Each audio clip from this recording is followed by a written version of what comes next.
Hey guys, Dave from Nerdarchy, for nerds by nerds, hanging out with this nerd. Nerdarchy Ted.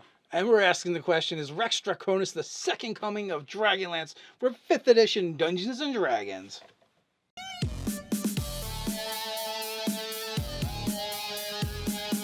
Jump down the description below where you can sign up for Nerdarchy the newsletter, get weekly gaming tips, as well as learn how to game with us. Alright, today we're going to be talking about Rex Draconis, Dragon Moon Rising. It's a short novella I just read. It's like 150 some pages. I want to thank Richard Knaak for sending that over to me to check out. We actually had him and his crew on who are going to be converting this into a 5th edition Dungeons and Dragons campaign setting. They might be doing Pathfinder too. I'm not entirely sure. So he's doing all the writing, all the story elements, and he's got a couple guys that are going to be working on the game mechanics of it. So I think the idea is 2 short novellas, and then he's going to do some full novels, as well as they're going to do the campaign setting. Now, Richard Knaak is an author that's been around the block for quite a long time. You introduced me to him, 15, 20 years ago. Lots of great novels, Dragon Realm fame and what have you. But he's now doing this cool thing.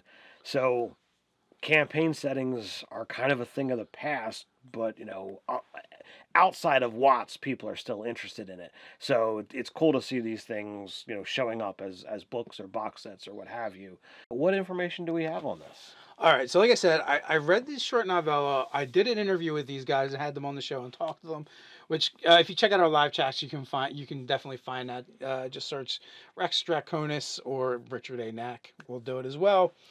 I listened to them talk. I was really intrigued. I was fanboyed out a little bit. I mean, he's written like 15 books in Dragon Realms and another 10 or 11 in Dragonlance, and I may have read them all. So I was like, it was really cool to have him on and talk about this stuff.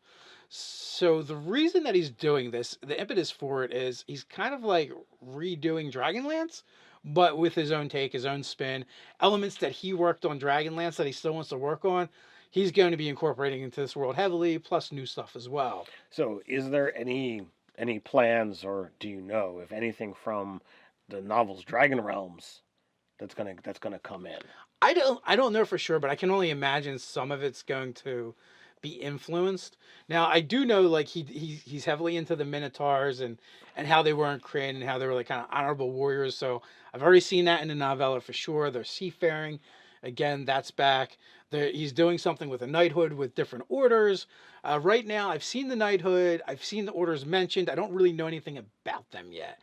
I've seen dwarves. Then they've spoken of gnomes because that dwarf was raised by gnomes, so we know they exist. We've seen a half elf. We know they exist. We know elves. If half elves exist, I mean elves exist. Yeah, elves exist. We've seen that. There's definitely a magic system in it that they talk about. They talk about druids and necromancers, and other kinds of magicians as well. So that's all there. They talk about 4 gods. Okay. One of them is like the progenitor god who had 3 children that then challenged him, and in a show mighty just obliterates one of them. And now they have this phenomenon called the shattering that happens at a certain time of year. It's kind of like an astrological event where it's just like meteor showers and stuff, and supposedly it's like supposed to be the remains of the one god, and then the other ones have moons. Okay. They introduced this kind of race that's kind of a dragon, but not really. So dragon as a race, or like a dragonborn, or they transform into dragons that can't really fly very far. The Finny and Infini, so they have this dichotomy going on, and they're diametrically opposed. But at the same time, they're not really for any of the races of the realm either. He also introduces these like hyena, basically gnoll like enemy race. So like that's really prominent in the books.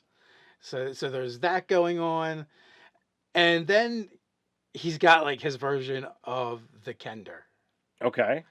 So this race is called the Quillum, and they're basically like hedgehog or porcupine people. Oh, cool. Except for they look more humanoid, and they just have the quills that are kind of like on their body. But at the same time, like we've only seen one so far, and she seems very addled all the time. and not really paying attention to what's here, but she's also always picking pockets. And also very kind of like distant and annoying the way a Kender would be, but only in a different way. Okay. And supposedly this race had kind of got sundered, so they don't have a homeland. They kind of wander. They kind of talk about them being like pests, and they've like infiltrated like every kingdom. So they're always like just trying to kind of get rid of them.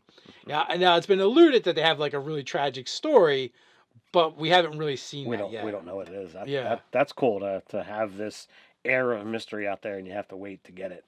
Yeah, so that's kind of, I'm kind of curious about that. And like I said, the novella is short. It's only 150 pages, so I only got a little bit of a glimpse. All right. So now, why would we say that Richard Knaak is qualified to take Dragonlance to this next level? Essentially, when they tapped him for Dragonlance is because they liked the way he wrote about honorable characters. So that's why they tapped him to write about knights and minotaurs and those characters. And he also wrote one of the more popular books for Dragonlance, which was The Legend of Huma, which introduces the character Kaz the Minotaur, which he got his own spin-off series as well. Right.